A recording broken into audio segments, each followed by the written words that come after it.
اهلا بيكو. بيبدأ المسلسل بمشهد صعب جدا لحادثة مريعة. العربية وقعت من على التل، مات فيها عيلة من اب وام وابن، وما نجاش منها غير الابن الكبير طايو. في اللحظة دي عرف ان الانسان مش بيقدر قيمة الحاجة غير لما بيخسرها، ومن يومها وبقى عنده خوف من الخسارة. قرر انه ما يتعلاش بحد تاني علشان ما يتألمش تاني خسارته، وده اللي قاله لنفسه يوم جنازة عيلته. حتى صديقته موتوسومي اللي كانت منهارة من العياط وبتواسيه، تخيل شكلها وهي جوه التابوت، فسحب ايده بعيد عنها وهو خايف جدا. بس موتوسومي فهمت احساسه وما رضتش تبعد عنه، وقالت له ان عمرها ما هتفرقوا ابدا. وبعد ايام رجع طايو للمدرسة، بس كان لسه حزين ومش بيحاول ان يتكلم مع حد ابدا. مهما اصحابه طلبوا منه انه يلعب معاهم كان بيرفض. قرر انهم يسيبوه على راحته. واول ما موتوسومي عرفت قعدت جنبه وصممت انه ياكل معاها، وقالت له انه ما ينفعش طول الوقت يرفض اصحابه من غير سبب. رد عليها وقال لها بلاش هي اللي تتكلم، لان هي كمان لسه رافضه زميلهم تانكا، وده اذكى ولد في المدرسه كلها، واي بنت بتتمنى انه يبقى صديقها. ردت عليه وقالت له انهم بيتكلموا في موضوع اهم دلوقتي، هو ان كل اللي محتاجه هو اعاده تاهيل علشان يعرف يتواصل مع اللي حواليه. لسه بتاكله جه المعلم هيرو واكل هو بداله، وعجبه طعم الاكل جدا، وقال ان من حسن حظه انه رجع من الرحله اللي كان فيها علشان ياكل معاهم. طلب من طايو انه يجيله بعد ما يخلص المدرسه لانه عايزه في حاجه ضروري، وسابهم ومشي علشان يتكلم مع المدير. فعلا بعد الحصص راح له طايو علشان يشوفه هو عايز ايه. طلع له المعلم هيرو ألبوم مليان بصور موتوسومي من وهي صغيره، وحكى له كمان ان دايما بيحميها من اي حد يقرب منها، وعلشان كده مسك تناكا وضربه لما حاول يقرب منها. طلع سكينه وهدده بيها. قبل ما يأذيه وصلت بنت لابسه ابيض في ابيض واستخدمت وميض خلتهم هما الاثنين يفقدوا الوعي، واخدت طايو وراحت بيه بيتها. طلعت اخته موتوسومي وعرفته موتوسومي على باقي اخواتها، وقالت له ان كلهم جواسيس، انها كانت مخبيه السر ده 10 سنين، وارتاحت لما اخيرا اعترفت بالحقيقه. كان طايو مش متخيل ولا مصدق اللي بتقوله. عرفوهم كمان على اخوهم الكبير هيرو اللي ما كانش موجود معاهم، وقالوا له انه اقوى وافضل جاسوس فيهم، اللي بيستهدفوا دلوقتي علشان جات لهم معلومه ان في حد بيحاول يقتل اختهم موتوسومي، علشان كده هو بيحميها بشكل مهووس. برضه ما كانش طايو فاهم، فقالت له فوتويا ان من وقت طويل عرضت موتوسومي الحادث كانت هتموت فيه، وهو اللي كان السبب. من كتر خوفها ظهرت لها خصلة الشعر البيضة، ومن يومها هو بقى مهووس بموتوسومي وبيحميها من اي حاجة، وبيتدخل كمان في كل تصرفاتها. اول ما حس ان موتوسومي مهتم بيه بشكل خاص بقى عايز يقتله. الحل دلوقتي الوحيد انه يتجوز موتوسومي ويبقى جزء من عيلة يوزوكورا. كل المطلوب منه انه ياخد خاتم موتوسومي ويلبسه، وبكده يبقوا زوجين بشكل رسمي. واول ما طايو سمع كلامها افتكر الحادثه اللي حصلت لعيلته وكان خايف جدا. ردت موتوسومي وقالت انها مش عايزه تتجوز طايو لانها مقدره كويس الالم اللي حاسس بيه ومش عايزه تضغط عليه اكتر من كده. ردت عليها فوتويا وقالت لها ان كده يبقى لازم يقتلوا هيرو. فجاه لقوه قاعد وسطهم وسامع كل حاجه من غير ما يحس بدخوله. قال لهم انهم نسيوا اكيد انه افضل جاسوس، وبدأ القتال بينهم. بالرغم من انهم 5 اخوات، بس هو لوحده قدر عليهم بسلاحه السحري وخيوط العنكبوت. وعشان طايو ما تأذيش اخدوا كينجو هو وموتوسومي وخبوه في مكان، وغير كينجو شكله بقى نسخه من طايو علشان يخدع هيرو. لكن هيرو كان ذكي جدا وكشف الخدعه، وطلعت موتوسومي سكينه وقالت له انها هتقتل نفسها لو لمس شعره واحده من طايو. قال لها هيرو انه مش هيأذيه، لكن كمان هيحبسها في البيت ومش هيخليها تخرج ابدا علشان يبقى متاكد انها في امان. في اللحظه دي ما قدرش طايو يفضل ساكت، وخرج له وطلب منه انه يبعد عن موتوسومي، ومد ايده لموتوسومي وقال لها انه موافق يتجوزها. حدفت له موتوسومي الخاتم، بس قبل ما طايو يمسكه بايده كان هيرو منعه من انه يوصل له بخيوط العنكبوت. لكن طايو برضه مسكه وما اهتمش بجرح ايده بالخيوط، ولبس الخاتم وبيوعد طايو انه يحميها ويفضل جنبها طول العمر.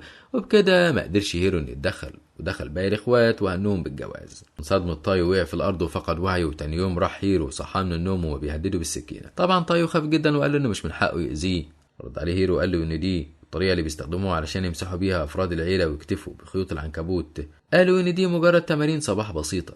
أول ما دخلت موتوسومي عليهم الأوضة أخدهم هيرو هما الاتنين وخرجهم بسرعة، لأنه كان حاطط قنبلة لطايو علشان يخلص منه.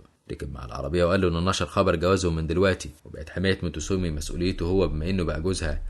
ما كانش طايو فاهم هو ليه في حد عايز يقتلها. قال له هيرو إنه هيفهمه الموضوع من البداية، وإن عيلة يوكوزورا كانت من النينجا، ونتج عنهم أجيال ليهم قدرات خارقة. من بينهم دايما بيكون في شخص عادي واحد من غير أي قدرات، وده بيسموه المقدمة دايما بيكون نسلها كله من الخارقين، ومواهبهم بتكون أعلى بكتير من غيرهم. بتبقى مسؤولية باقي الأفراد إنهم يحموا المقدمة علشان عيلة يوكوزورا تزدهر بأجيال أفضل. فهموا إن في النهاية موتوسومي هتقدم نفسها لعالم الجريمة وهتبقى زعيمة العيلة. وقبل ما هيرو يكمل كلامه تعرضوا لهجوم مجموعة من المسلحين، وكان طايو مرعوب. أما هيرو فكان هادي جدا وبيشرب شاي، وقال له ان العربيه مضاده للرصاص، وطلب من جاله انه يسوق بهدوء شويه. اول ما طايو سمع ان الكلب هو اللي سايق كان هيتجنن، وقال طايو انه مش قادر يشرب الشاي في هدوء. فتح العربيه وخرج قضى على المجرمين ورجع تاني للشاي بتاعه. كمل كلامه لطايو بانه هيعلمه اساسيات التجسس والقتال. واخيرا وصلوا المدرسه، وافتكر طايو كل كلام هيرو بان المفروض ما يثقش في اي حد خالص مهما كان هو مين. فعلا عمل بنصيحته. اول ما قرب منه زمايله علشان يعرضوا عليه انهم يلعبوا معاه، عمل اصوات خوفهم بيها علشان يبعدوا عنه. كان طول الوقت عمال يراقب كل اللي حواليه لدرجه انه حس انه خلاص هيتجنن. بعد اداله هيرو مهمه وانه يدور على 3 قنابل وينقذ منهم موتوسومي، ونجح تايو في المهمه دي. ولما هيرو لقاه ذكي وعنده استعداد انه يضحي بحياته علشان ينقذ موتوسومي، اعتذر له على المعامله السيئه اللي عملوا بيها واعتبره واحد من العيله. تايو بقى بيحلم بكوابيس ان في حد عايز يقتل موتوسومي، واي مفزوع داس على الكلب بالغلط، وطبعا الكلب ما سابوش وفضل يهاجمه لحد ما عضه في كل حته في جسمه. جات له موتوسومي اعتذرت له وقالت له ان هي اللي طلبت من جالو يحرسه، بس تايو كان متضايق جدا وقال لها انه لازم يتدرب علشان يبقى قوي وما يخليش حد يأذيه ولا يأذيها. هنا جه دور فوتايا اللي قالت له انها بتدربها، انه عندها سنه واحده وعندها خبره كتيره هتديها له. فعلا بدات تدربه، بس كان تدريبها عباره عن ضرب ليه. تاني يوم صحي تايو على صوت انفجار جديد ونار بتطارده علشان يصحى بسرعه. كانوا حاطين فخ في كل مكان في البيت، وبصفته واحد من العيله فلازم يعرف ازاي يتجنبهم. وقالت له فوتويا ان لو اي شخص عادي يقدر يعرف اماكنهم ويتجنبهم في خلال 2 سنين بس، فلازم يجرب. بداوا ياكلوا فطارهم، فحس تايو ان بطنه وجعاه جدا. طمنته فوتايا وقالت له ان دي حاجه طبيعيه، وعشان يزودوا مناعتهم حطوا شوية سم صغيرين في أكل الكل ما عدا موتوسومي. فترعب تايو وجرى على الباب علشان يهرب. قالت له شيون إنه مش هيقدر يفتح الباب غير بكلمة السر اللي بتتغير كل دقيقة. بقى كل يوم بيتعذب تايو على إيد حد منهم في تدريب جديد بيعلمه له، لدرجة إنه راح المدرسة وهو تعبان جدا وما كانش قادر حتى يتكلم. لما رجع البيت لقى موتوسومي مستنياه وقدمت له كوباية أعشاب دافية، وقالت له إنها عارفة إنه بيتعذب علشانها، طول الوقت كان بيحميها من وقت ما كانوا لسه صغيرين. حكيت له على مواقف كتيره وقف معاها فيها ضد الولاد المتنمرين. فرح تايو بدات ثقته تزيد شويه، وتاني يوم قدر انه يتجنب فخ موجود في طريقه. مع الوقت بقى يتحسن اكتر واكتر، لكن الحاجه الوحيده اللي ما كانش قادر يستحملها هي السم، لدرجه انه في يوم وقع من كتر الالم وفقد وعيه. اخدوا نانو وكشف عليه، وكان معاه فوتايا، فاكتشفت انه مخبي اثار جروح كتيره، وقالت عليه انه حقيقي بطل لانه مستحمل كل العذاب ده في مقابل انه يكمل معاهم وما يستسلمش. لما قالت له انهم لازم يبطلوا تدريب فورا، رفض وقال لها ان عدى عليه 3 أسابيع ومش فاضل غير اسبوع واحد بس على الاختبار اللي هو فيه. لما لقيته مصمم على اختياره وسابته لراحته، وقبل نهايه الشهر قدر تايو انه يفتح الباب المقفول ويفك كلمه السر، وبكده يبقى نجح في كل الاختبارات واعتبروه فرد من افراد اسره يوزاكورا. قال لهم ان لسه قدامه حاجات كتيره انه يتعلمها زي التنكر وانه يقوم بمهمه كامله، وعرف ان شينزو عنده مهمه وهي استرداد اللوحه الاصليه لنقود مزوره، وفهمه المهمه هتتم ازاي. وبعدها طايو المدرسه مع موتوسومي وطلبت منه يتعامل بشكل طبيعي بينشي قدراته. اخدته ودخلوا اوضه كينجو علشان يتعلم منه التنكر، بس هرب منهم واستخبى. فضلوا يدوروا عليه لحد ما لقوه مستخبي جوه لوحه، لسه بيجروا وراه. دخل ممر سري هو اللي عامله بنفسه، بكده محدش هيعرف يوصل له ابدا. طلبت موتوسومي من تايو انه يستسلم ويروح معاها للاوضه. اول ما دخلوا عرفت ان اللي واقف قدامها ده يبقى اخوها كينجو، وانه متنكر في شكل تايو. بعد ما كشفته طلبت منه يسمع كلامها. بعد كده وجابت تايو علشان يبدا تدريباته معاها. اتصل بيها شينزو وقال لها انه في مهمه الاموال المزوره والاسلحه خلصت منه، طلبت دعم. قال لها تايو انه مستعد يروح سلاح ويساعده، وفعلا اديت له شنطه علشان يسلمها له، وعرفته هيقابله فين ويتصرف ازاي بالظبط، لحد ما اخيرا وصل واخد شينزو منه الشنطه. واجهوا العصابه كلها، بس للاسف تايو اتصاب برصاصه في رجله. وقال المجرم لشينزو انه لازم يرمي سلاحه ويستسلم لو عايز فعلا ينقذ زميله. رمى السلاح، بس تايو حدف له سلاح تاني قضى على المجرم وشال تايو بعدها وخرج. مرت الايام وبقى تايو متعود على جو عيله زاكورا وبيخرج في مهمات. وفي يوم وقفوا الضابط هوتو وطلبوا التحقيق، راح تايو معاه بمنتهى الهدوء. اول ما وصل قسم الشرطه اخدوا هوتو لاوضه التحقيقات ووراله كل صور الجرائم اللي عملها. كان تايو مستغرب لانهم كانوا قايلين انهم بيدوروا على كل العمليات اللي بيعملوها، محدش بيقدر يوصل لاي دليل.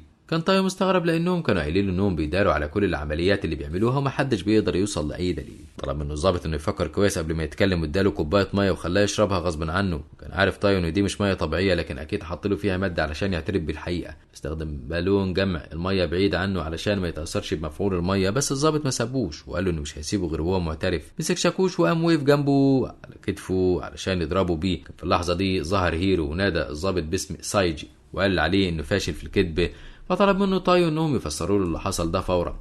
فرد عليه هيرو وقال له ان سايجي يبقى صديقه من وقت المدرسه الثانوي، وهو اللي بيتستر على نشاطات العيله. طلب منه انه يختبره علشان يتاكد انه مش هيخونهم في يوم من الايام. سال سايجي عن رايه في تايو، فقال له انه شخص وفي وطيب، وسابوه ومشوا. تاني يوم كان هيرو بيشرح درس، لكن فجاه قرر انه يختبر تايو. برضه تايو تفوق عليهم لانه كان طول الوقت بيقرا في دليل الجواسيس وبيتعلم حاجات جديده كل يوم. طلب منه موتوسومي انه يرتاح ويخرج يعمل اي حاجه بيحبها. فعلا خرج، بس اكتشف ان لوحده وكان متضايق، لكن لقى موتوسومي جات له وقضت معاه اليوم وكان مبسوط جدا. بس برضه بعد الحاجات اللي شافها من عيله يوزاكورا كان طول الوقت بيراقب اللي حواليه وحس ان في مجرمين هيبقوا موجودين. فعلا كان عنده حق، لان ظهر واحد وواحده وطلعوا مسدسات وفضلوا يضربوا على كل الموجودين. صرف تايو بسرعه وطلع مسدسه واتصل بسايجي وقبض عليهم. في اخر اليوم قدم لموتوسومي ورده وقال لها انها احسن حاجه حصلت له في الحياه، ففرحت جدا. تاني يوم خرج تايو هو وموتوسومي علشان يروحوا المدرسة مع بعض، فقابلوا شيون كانت لسه صاحية وشكلها باين عليها انها ما نامتش بقالها فترة طويلة. فلما سألوها عن السبب قالت لهم ان كان في حد بيحاول يخترق النظام الامني للبيت، وعلشان كده فضلت طول الليل بتحاول انها تغير الرقم السري وتلغي الاختراق. سابوها وخرجوا هما بيفكروا مين اللي ممكن يعمل كده، فحس تايو ان في حد واقف بيتجسس عليهم، فاخد موتوسومي ومشي بيها من طريق تاني، فلا حد بيطاردهم وفضلوا يجروا لحد ما وصلوا لطريق سد، فوقفوا يشوفوا مين.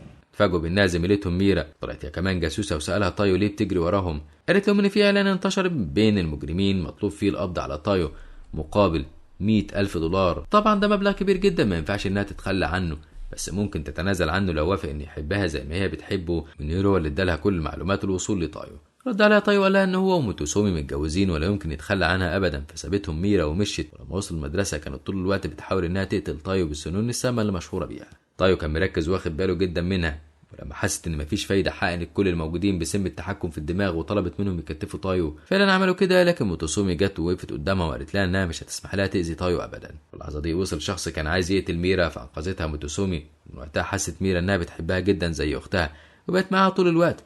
طبعا بعدت عن تايو خالص. رجعوا البيت وقعدوا يلعبوا مع شيون بالالعاب الالكترونيه بتاعتها، وكانوا مبسوطين جدا. وعلمت تايو كمان ازاي يقضي على اي هجوم الكتروني، وكانوا فرحانين جدا بذكائه الملحوظ. كان بيساعد كل افراد العيله، فاتصل بيه نانو وقال له انه موجود في مختبر بيتم تطوير الاسلحه فيه.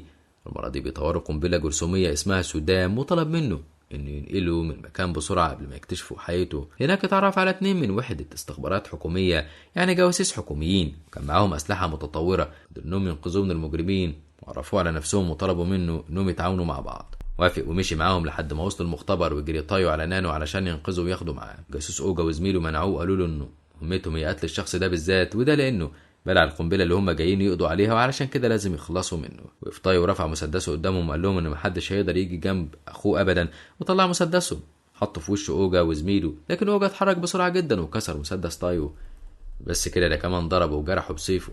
لسه بيقرب من نانو علشان يقضي عليه، قالوا نانو انه اتخلص من كل سم القنبله اللي جواه، واداله كمان اختبار السموم اللي عمله واللي يثبت ان جسمه نظيف. قالوا ان في الحاله دي مش هيأذيه وهيسيبه يعالج تايو.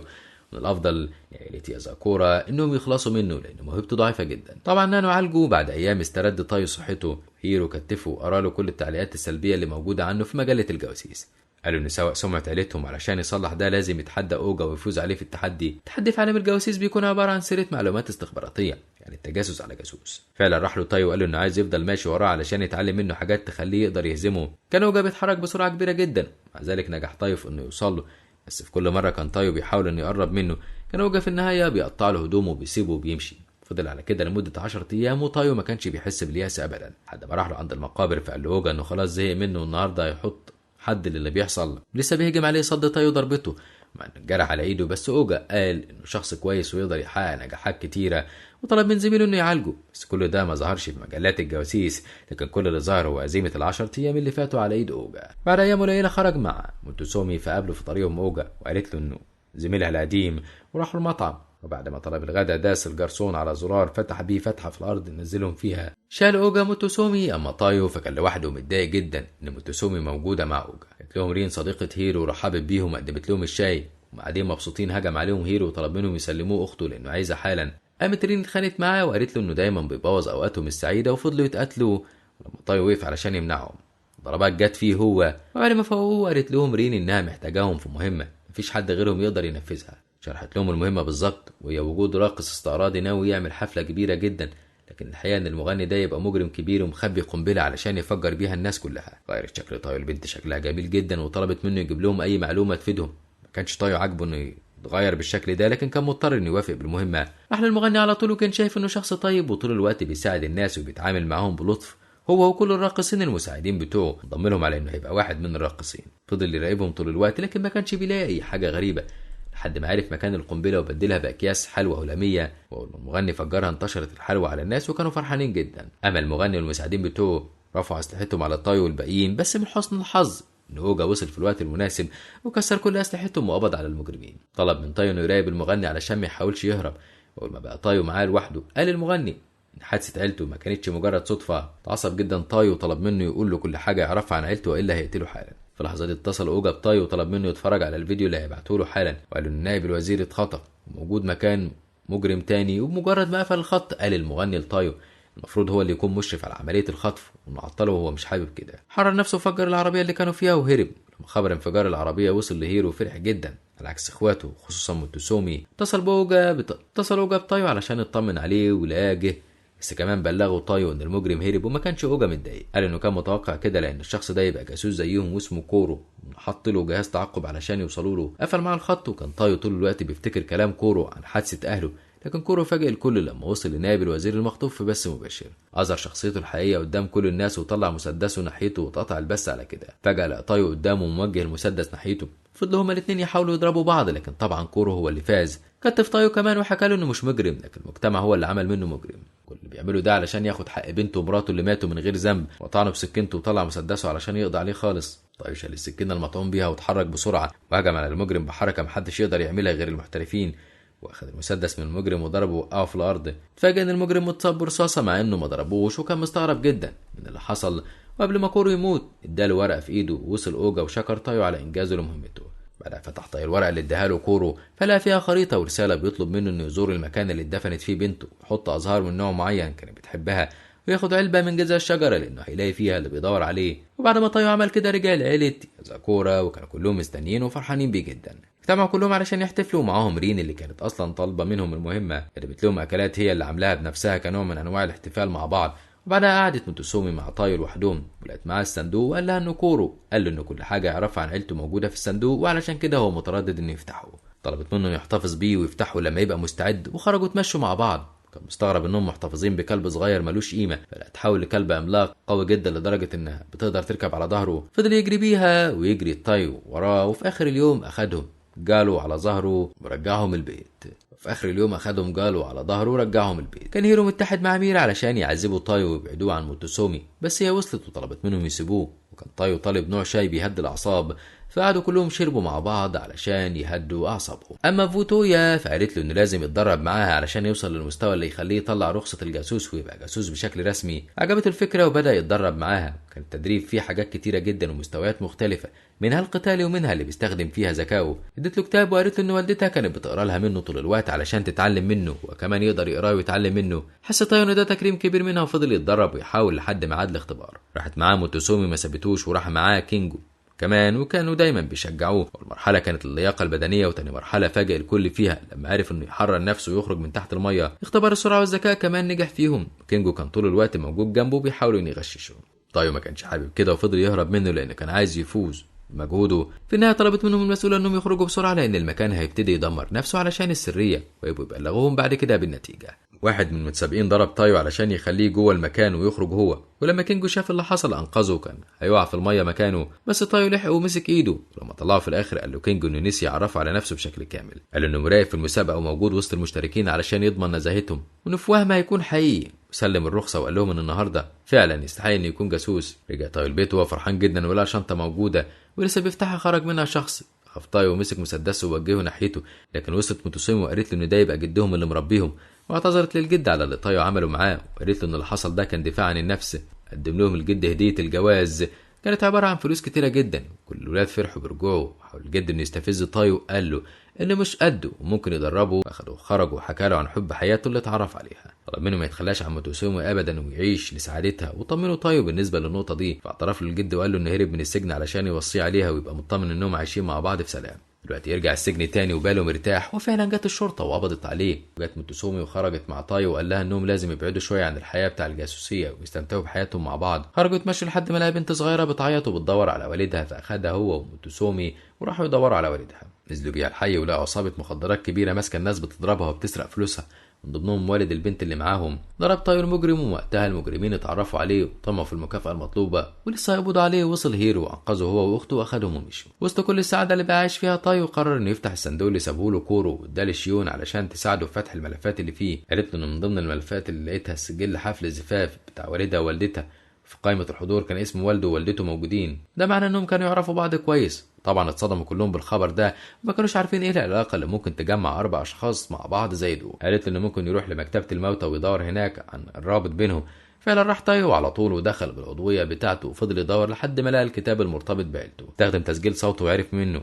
مفتاح بيفتح اي رقم سري موجود، وقرا في الكتاب ان عيلته ما ماتوش بالصدفه لكن كان حادث مدبر. بعدها انفجر الكتاب على طول، فجت الحارسه تقبض عليه لكن استخدم ذكائه ضدها وقدر انه يهرب. لما رجع يساعده هيرو قال له ان الرمز الموجود على الملف بتاع حد قتل والده ووالدته يعرفه كويس لانه نفس رمز المجموعه اللي عايزه تقتل موتوسومي. فضل يدور على المعلومات لحد ما وصلوا لمكان معين منتشر فيه الرمز ده. غير تايو شكله ودخل المكان بعد ما عرف انه عباره عن مستشفى، واستنى الوقت متاخر ودخل يدور في قاعده بيانات المستشفى، ولقى طبيب جاي يهجم عليه وعلى رقبته نفس الرمز. اعترف للطبيب فعلا ان هو اللي قتل والده ووالدته لان ما كانش ليهم اي قيمه، وهيقتل موتوسومي كمان. لسه بيت عن تايو علشان يقضي عليه، اكتشف ان تايو اخد احتياطاته كويس ولابس قميص من الحديد تحت هدومه علشان ما يعرفش يطعنه. قرب الطبيب بسرعه، وقف تايو قال انه نقل المعلومات اللي موجوده على الكمبيوتر بتاعهم، وعرف كمان خطه المجرمين وناوي يفضحهم. بس هل هيقدر فعلا يعمل كده ويحمي موتوسومي، ولا يكون مصيرها نفس مصير عيلته ويخسرها هي كمان؟ ده بقى اللي هنعرفه في الحلقه اللي جايه. لو عجبتكم حلقه النهارده ما تنسوش دعمنا باللايك والشير للفيديو، وما تنسوش الاشتراك في القناه وتفعيل الجرس علشان يوصلكم اشعار بكل جديد بنعمله.